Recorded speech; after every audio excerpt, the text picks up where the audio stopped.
Alors Richard, est-ce que vous pouvez vous présenter en quelques mots et présenter Grenoble École de Management?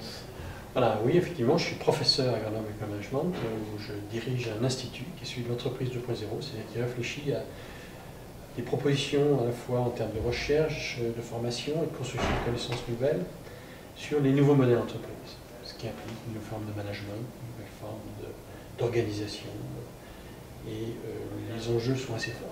L'entreprise 2.0? L'entreprise 2.0, D'accord. c'est-à-dire le nouveau modèle d'entreprise.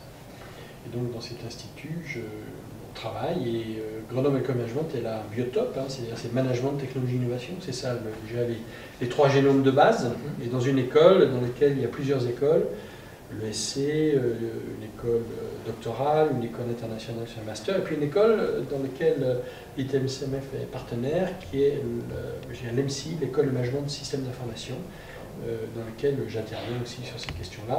Parallèlement, je suis vice-président de la FNET, je m'occupe beaucoup de TIC et PME. Et puis j'ai monté dans le cadre de mon institut quelque chose qui touche les nouvelles formes de travail et d'activité dans un cluster qui s'appelle Green and Connected Cities, c'est-à-dire une réflexion sur les nouvelles formes de travail dans la ville, verte et connectée.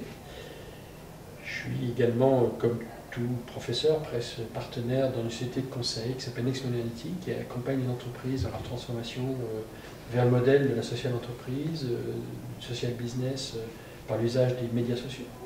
Est-ce que ces thématiques font partie aujourd'hui de la présentation de ce matin? Ce matin, j'étais invité ici par Thierry Chanfraud, que je connais depuis longtemps, et qui m'a dit: Richard, aujourd'hui tu travailles beaucoup sur une question qui est travailler, manager autrement, produire autrement, et tu interroges les processus. Il y a un livre dont j'ai fait la préface, qui a été rédigé par Yves Cazot, qui est l'ancien DSI de Bouygues Télécom et qui est maintenant l'executive VP en charge de technologie et innovation.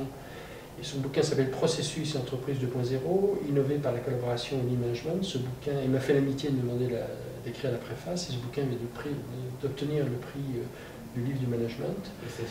Et c'est dans ce cadre-là que je pense qu'il a vu que je réfléchissais à cette question-là et que je suis venu adresser effectivement dans un environnement, je dirais, de porteur de processus, ITSMF, c'est quand même ça, mais sur une thématique qui est la logique des services, c'est-à-dire comment finalement optimiser les logiques de flexibilité, d'attention, de conversation. Donc je suis venu parler de ça, je dirais essayer de montrer au DSI que quelque part, le métier des systèmes d'information était en train de changer, dû à la vitesse, la rapidité, l'exigence d'innovation, l'exigence de collaboration, et de démontrer, tenter de démontrer, mais que quelque part, l'ERP est un peu dépassé. La nouvelle infrastructure d'efficacité collective, d'efficacité opérationnelle et de création de valeur dans les organisations du XXIe siècle, ce sont les réseaux sociaux. Donc c'était tout mon propos ce matin. Donc votre actualité s'intègre parfaitement aux thématiques de la conférence aujourd'hui?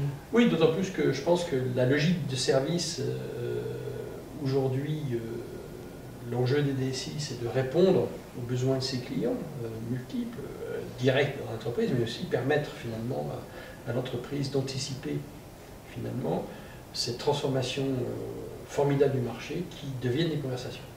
Donc les DSI deviennent des moteurs de conversation et de service.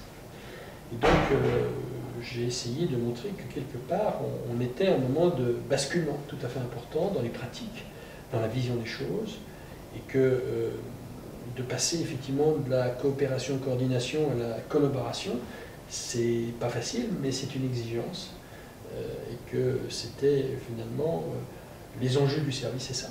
C'est-à-dire se mettre dans une position d'écoute, de dialogue, d'interaction, de vigilance, et d'apporter de la valeur ajoutée. Richard, si vous deviez partager une bonne pratique et une seule bonne pratique et en même temps recommandation, je crois qu'aujourd'hui les DSI s'interrogent beaucoup sur deux choses, c'est-à-dire sur comment à la fois maîtriser une situation et gérer l'anticipation.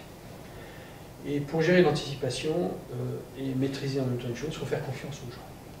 Donc je crois que la bonne pratique que je donnerais, c'est être, je l'appellerais, cultivateur de confiance, acteur de confiance, parce que tout le monde, finalement, dans l'organisation, doit être un entrepreneur de connaissances, finalement.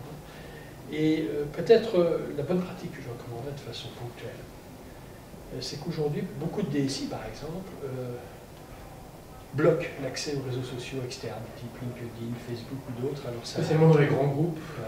Ce qui est une profonde hérésie pour deux raisons. Un, parce que, comme je l'explique fréquemment, et je l'ai dit ce matin, et je pense que la démonstration, d'après ce que j'ai entendu, et j'en étais convaincu, c'est qu'aujourd'hui, l'actif finalement d'une personne, c'est son propre réseau, parce que c'est ce qui, pour chacun, l'aide à résoudre vite et bien le problème, et à innover.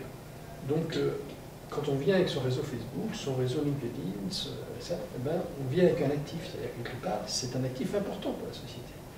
Donc, optimisons finalement l'asset apporté par les jeunes salariés.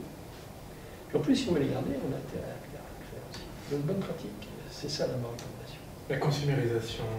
Montrer quelque part, encore une fois, l'entreprise de vie sociale. Et qu'on doit quitter des postures strictement industrielles. Et c'est ça les enjeux du service. Un vrai changement de culture. Merci beaucoup, Richard. Merci.